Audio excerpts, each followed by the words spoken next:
ألف ألف مبروك للبطل الذهبي أحمد الجندي لاعب منتخب مصر الخماسي الحديث لحصوله على الميدالية الذهبية اليوم ضمن منافسات أولمبياد باريس 2024.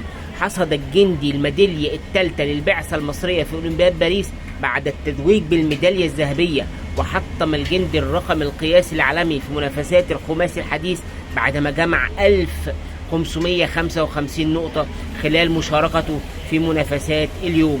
وكانت الرباعة سارة سمير لاعبة منتخب مصر رفع أثقال نجحت في التتويج بالميدالية الفضية اليوم.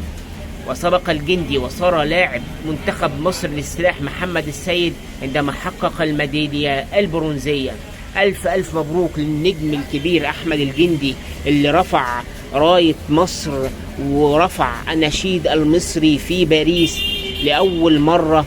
النجم أحمد الجندي ألف ألف مبروك، وتمنياتنا لباقي اللاعبين بالفوز وبالميداليات في البطولة. والسلام عليكم ورحمة الله وبركاته.